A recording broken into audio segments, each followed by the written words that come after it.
नमस्कार मंडळी, स्वागत आहे तुमचं मराठी हॉररवर्स चॅनलवर.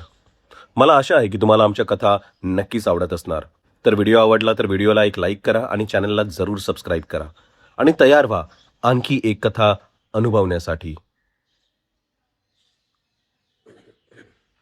निनाद, सानिका आणि ओंकार या 3 मित्रांनी मिळून एक यूट्यूब चॅनल सुरू केलं, रात्र कहाणी. त्यांचं चॅनल पुण्यात बऱ्यापैकी फेमस होतं. सुरुवातीला त्यांनी नुसतं सोपं काम केलं, जसं जुन्या वाड्यावरचे व्हिडिओ, लोकांनी पाठवलेल्या स्टोरीज नॅरेट करणं, सोशल मीडियावर व्हायरल झालेल्या क्लिप्सवर रिव्ह्यू देणं. पण व्ह्यूजसाठी हळूहळू त्यांना काहीतरी रिअल आणि रॉ कंटेंट हवं होतं. निनादचं ठाम मत होतं, आपण नुसतं ऐकीव गोष्टी सांगून चालणार नाही, तर आपल्याला प्रत्यक्ष लोकेशनवर जाऊन शूट करावं लागेल, तरच आपलं चॅनल पुढे जाईल. त्यासाठी त्यांनी आधी बरंच रिसर्च केलं. भारतात अशा खूप साऱ्या जागा आहेत ज्यांच्याबद्दल फक्त अफवा नाहीत, रेकॉर्डेड घटना देखील आहेत. निनादने हे सगळं सानिका आणि ओंकारला दाखवलं आणि म्हणाला, हे सगळे डॉक्युमेंट्स बघा, हे सगळं काही आपल्या डोक्यातून निघालेलं नाही आहे. हे सगळं गव्हर्नमेंट रजिस्टर्ड आहेत आणि याच्यावर न्यूज रिपोर्टसुद्धा आहेत. म्हणजे यात नक्कीच काहीतरी आहे जे अजून आपल्याला समजलेलं नाही आहे. पण त्या सगळ्या जागा आधीच इतक्या फेमस झाल्या होत्या की तिथे शेकडो चॅनल्सनी आधीच जाऊन व्हिडिओ बनवले होते. पण निनादला काहीतरी वेगळं आणि अनएक्सप्लोर्ड ठिकाण हवं होतं. त्याचवेळी त्याच्या चॅनलवर एक कमेंट आली. अजय नावाच्या एका सबस्क्रायबरने कमेंट केली होती. ती अशी: साताऱ्याजवळच्या एका घाट रस्त्यालगत एक जुना ऑल इंडिया रेडिओचं रिले स्टेशन आहे, जे 1998 पासून बंद आहे. तिथे 2 इंजिनियर्स एकाच रात्री गायब झाले होते. खूप शोध घेतल्यानंतर त्यातील फक्त एकाचाच मृतदेह सापडला होता. गावातले लोक आजही त्या बाजूने रात्री जायला घाबरतात. आणि हा मेसेज वाचून निनादच्या डोळ्यात एक वेगळीच चमक आली. त्याने लगेच सानिका आणि ओंकारला कॉल केला. ती कमेंट बघून सानिका सुरुवातीला जरा डाऊटफुल होतीच. तिच्या मते नुसतं एका कमेंटवर विश्वास ठेवून आपण इतक्या लांब जायचं का? काही प्रॉपर सोर्स आहे का याला? त्यावर निनादने उत्तर दिलं, अगं म्हणूनच तर मजा आहे त्यात. जी गोष्ट अजून इंटरनेटवर आलीच नाही आहे ती आपण पहिल्यांदा दाखवू ना. आणि हे बघ, आपल्या सबस्क्रायबरने जुनं न्यूजपेपरचं कात्रणही पाठवलं आहे. निनादने तिला स्क्रीनशॉट फॉरवर्ड केला. पिवळा पडलेला, अर्धवट फाटलेला एक जुना मराठी न्यूजपेपरचा तुकडा, ज्यात रेडिओ केंद्रावरील रहस्यमय घटना असं हेडिंग स्पष्ट दिसत होतं. पण खालचा मजकूर वाचता येण्या इतका क्लिअर नव्हता.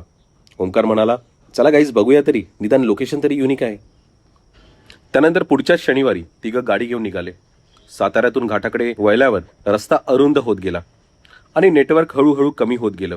फोनवर एक एक करत सिग्नल बार कमी होत जात होता आणि शेवटी नो सर्व्हिस दिसायला लागलं. गावात पोचल्यावर सबस्क्रायबर अजयला भेटण्याचा त्यांनी खूप प्रयत्न केला, पण त्याने दिलेला तो नंबर आता नॉट रिचेबल सांगत होता, जो आधी नॉर्मल चालू होता. सानिकाने हे लगेच नोटीस केलं आणि म्हणाली, निनाद, हे जरा वेगळं वाटतंय. हा नंबर आधी सुरू होता, आधी कॉन्टॅक्ट चालू होता आणि आता अचानक बंद. यावर निनादने सुद्धा खांदे उडवले आणि म्हणाला, नेटवर्क इश्यू असेल, इथे रेंज तशीही खूप कमी आहे.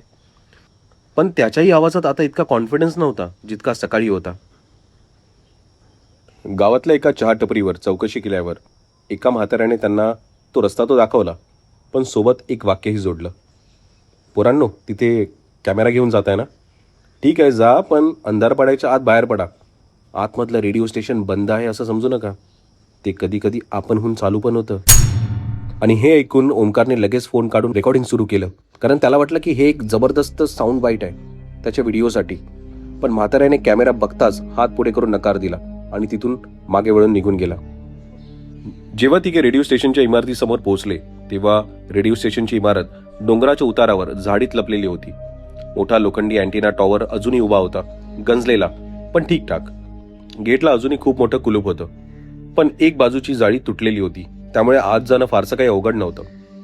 तिघे जेव्हा आत गेले तेव्हा आत गेल्यावर धूळ, तुटलेल्या काचा आणि जुनी इलेक्ट्रॉनिक्स इक्विपमेंट सगळीकडे पसरलेली.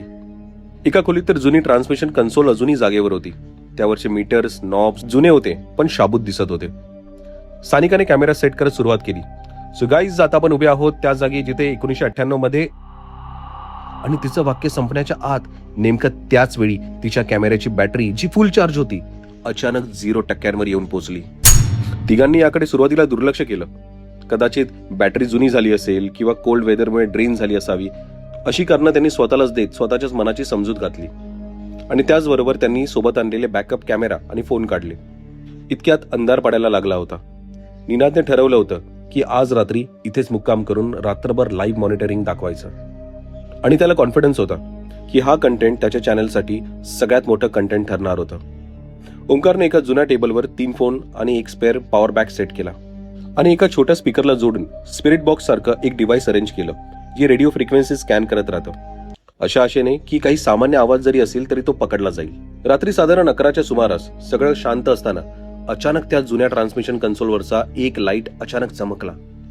तिघांनी हे बघितलं आणि एकमेकांकडे पाहिलं, कारण ती इमारत वर्षानुवर्षे इलेक्ट्रिसिटी शिवाय होती आणि त्यांनी कुठलाही स्विच ऑन केला नव्हता. काही सेकंदातच स्पीकरमधून एक विचित्र स्क्रॅचिंग आवाज यायला लागला आणि त्यातून हळूहळू एक जुनं मराठी गाणं वाजायला लागलं. जुनं, कर्कश, जणू जुन्या ग्रामोफोन रेकॉर्डमधून वाजत असावं असं. ते ऐकून सानिकाच्या अंगावर तर काटा आला. ती घाबरून म्हणाली, हा हा आवाज कुठून येतोय? इथे तर पॉवर नाहीये. आणि तेवढ्यात निनादने कॅमेरा तिच्या दिशेने वळवला. त्याचेही हात थरथरत होते, पण डोळ्यात अजूनही एक विचित्र उत्साह होता. आणि कॅमेऱ्यामध्ये रेकॉर्ड करत तो म्हणाला, गाईज हे बघा, हे लाईव्ह होतंय सगळं. तुम्ही लोक कधीच बिलीव्ह करणार नाही हे सगळं. आणि हे म्हणता म्हणताच गाणं अचानक थांबलं आणि त्या जागी एक पुरुषी आवाज स्पष्टपणे ऐकू आला. स्पीकरमधून नाही, तर जणू खोलीतच कुठेतरी कोणी उभा राहून काहीतरी बोलत असावं असं. तो आवाज होता, फ्रिक्वेन्सी बंद करा. हा आवाज ऐकून तिघेही एकदम गप्प झाले. ओमकारने पटकन इक्विपमेंट बंद करण्याचा प्रयत्न केला, पण स्विचच सापडेना, कारण मुळात ते डिव्हाइस बॅटरीवरच चालत होतं आणि आत्ताही ऑन होतं. सानिकाने निनादचा हात घट्ट पकडला आणि म्हणाली, गाईज आता आपण निघूया यार प्लीज.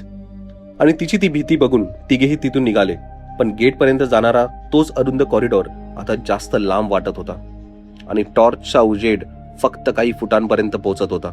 बाकी सगळीकडे एक दाट काळोख होता जो हलतच नव्हता.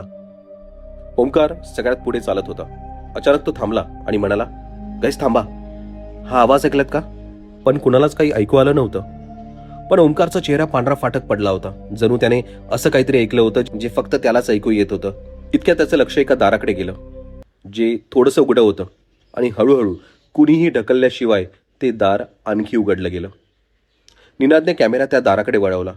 फुटेजमध्ये नंतर स्पष्ट दिसतं की दार उघडत आहे, पण त्यामागे कुणीही, काहीही नाही, फक्त रिकामी काळोखी खोली होती. त्या क्षणी ओमकार, ज्याने आतापर्यंत कधीच घाबरल्यासारखं दाखवलं नव्हतं, त्याने अचानक टॉर्च खाली टाकली आणि तो त्या उघड्या दाराच्या दिशेने चालायला लागला. हळू पण ठाम पावलांनी, जणू त्याला कोणीतरी हाक मारतोय आणि नकळत तो तिथे ओढला जातोय. हे पाहून सानिका जोरात ओरडली, ओमकार थांब. पण त्याने मागे वळून बघितलंच नाही. निनादने त्याचा हात घट्ट पकडण्याचा प्रयत्न पण केला आणि नेमकं त्या क्षणी त्याच्या कॅमेऱ्याची बॅटरी परत 0 झाली आणि रेकॉर्डिंग बंद पडलं. पुढे नक्की काय झालं हे निनाद आणि सानिकाला धड सांगताही येत नाही, कारण त्यांच्या आठवणीतही तो काही मिनिटांचा गॅप कायमच राहिला. त्यांना फक्त इतकंच आठवत होतं की जेव्हा फोनची फ्लॅशलाईट परत चालू झाली तेव्हा ओमकार त्याच कॉरिडॉरमध्ये होता, त्याच जागी उभा होता, पण पूर्ण शांत, डोळे उघडे आणि तोंडातून एक अस्पष्ट पुटपुटणं चालू होतं. शब्द काही नीट कळत नव्हते, पण लय तीच होती जी थोड्याच वेळापूर्वी त्यांनी एका जुन्या गाण्याची ऐकली होती.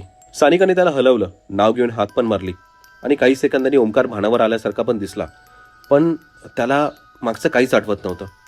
तो फक्त एवढंच म्हणाला, मी मी मी दार कधी उघडलं? मी इकडे कसं आलो? आता तिघे कसे बसे गेट ओलांडून बाहेर तर पडले आणि गाडीत बसून थेट गाव सोडून निघाले सुद्धा. गाडी चालवताना कुणीही काहीच बोलत नव्हतं.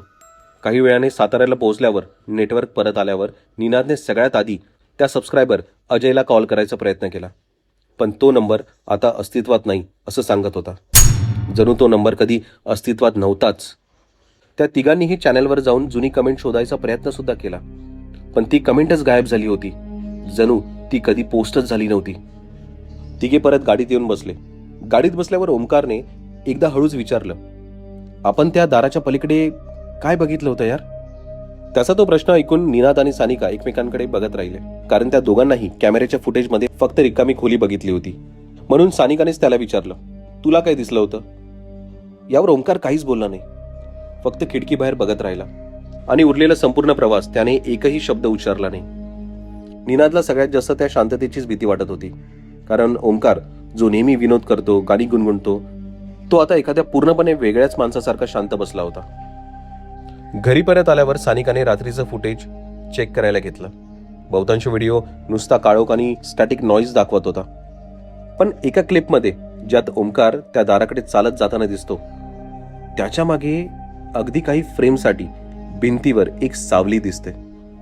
अशी सावली जी ओमकारच्या शेपशी जुळत नाहीये आणि जी त्याच्यापेक्षा खूप उंच आहे. ते फुटेज बघून सानिकाने ते तिघांच्या शेअर ड्राईव्हवरून डिलीट करून टाकलं आणि म्हणूनच चॅनेलवर तो व्हिडिओ कधीच अपलोड झाला नाही. त्यानंतर ओमकार काही आठवडे पूर्वीसारखा वागतच नव्हता.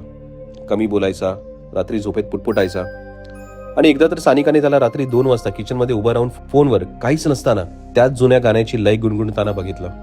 त्यानंतर काही महिन्यांनी तो पुण्यात दुसऱ्या शहरात शिफ्ट झाला आणि हळूहळू ग्रुपमधून, चॅनेलमधून, सगळ्यातूनच बाजूला झाला. निनाद आणि सानिकाने चॅनेल तर सुरू ठेवलं, पण त्या रात्रीनंतर त्यांनी कधीच कुठल्याही अनएक्सप्लोर्ड लोकेशनवर जायचा प्लॅन कधीच केला नाही.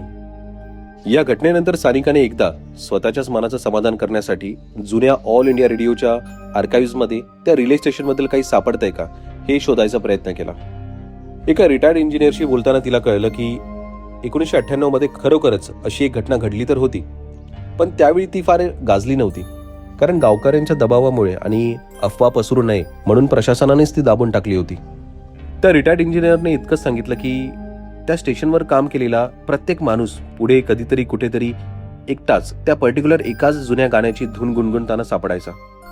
आम्ही त्याला योगायोग म्हणायचो, पण खरं सांगू का, आम्हाला स्वतःलाच त्यावर विश्वास नव्हता.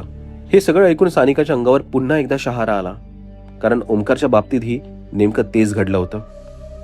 निनादने बरेच दिवस स्वतःला हा प्रश्न विचारला की आपण चूक कुठे केली. रिसर्च तर नीट केला होता, इक्विपमेंट पण चांगली होती, सेफ्टी प्रोटोकॉल पण पाळला होता, तरीही काहीतरी असं घडलं जे कुठल्याही प्लॅनिंग मध्ये बसत नव्हतं. त्यानंतर एका रात्री चॅनलच्या जुन्या फुटेजमधून एडिट करताना त्याला अचानक जाणवलं की ज्या क्षणी ओमकार त्या दाराकडे चालत गेला होता, त्याच वेळी बॅकग्राऊंडला अस्पष्टपणे तोच गाण्याचा तुकडा ऐकू येतोय जो आधी स्पीकरमधून वाजला होता. फक्त त्यावेळी तो आवाज बाहेरून नाही, तर जणू कॅमेऱ्याच्या मायक्रोफोनच्या अगदी जवळून त्याच्या कानात जवळ कुजबुजल्यासारखं ऐकू येत होता. त्याने ती क्लिप 3दा ऐकली आणि 3ही वेळा त्याला खात्री पटली की त्या गाण्याच्या शेवटी अगदी हलक्या आवाजात कुणीतरी त्याचं स्वतःचं नाव घेतलं होतं. आणि गंमत म्हणजे ओंकार शहर सोडून गेल्यानंतर काही महिन्यांनी सानिकाला एका वेगळ्या शहरातल्या एका लोकल रेडिओ जॉकीचा मेसेज आला.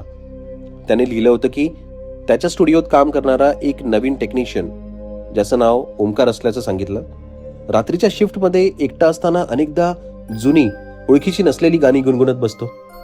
आणि विचारलं की हे गाणं कुठलं, तर उत्तर देत नाही, फक्त हसतो. आता हा मेसेज खरंच त्याच ओमकारबद्दल होता की योगायोगाने दुसराच कोणीतरी होता हे सानिकाला कधी कळलंच नाही, कारण तिने हिम्मत करून त्या रेडिओ जॉकीला मेसेज करून विचारायचं कधी धाडसच केलं नाही. तिने तो मेसेज स्क्रीनशॉट घेऊन फक्त सेव्ह केला आणि नंतर कधीच कुणाला दाखवला नाही. जर तुम्ही आजही त्या रेडिओ स्टेशनचं नाव शोधायचा प्रयत्न केलात तर गुगलवर तुम्हाला काहीच सापडणार नाही. ना कुठली न्यूज, ना कुठली एंट्री, जणू ती जागा नकाशावरून पुसली गेली आहे.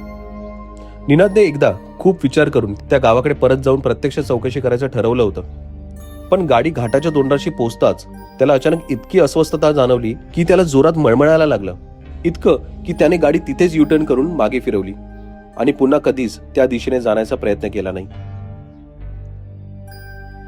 आजही रात्र कहाणी चॅनलवर तुम्हाला शेकडो व्हिडिओ सापडतील, पण त्या एका रात्रीचा एकही व्हिडिओ, एकही फ्रेम कधीच पब्लिश झाला नाही. आणि तरीही कधी कधी रात्री गाडी चालवताना जुन्या FM फ्रिक्वेन्सी स्कॅन करत असाल आणि अचानक स्टॅटिक मधून एक जुनं कर्कश गाणं ऐकू आलं, तर एक काम नक्की करा, तो चॅनल लगेच बदला आणि मागे वळून बघू नका, कारण काही फ्रिक्वेन्सीज अशा असतात ज्या ऐकल्या की त्या आपल्यालाही ऐकायला लागतात.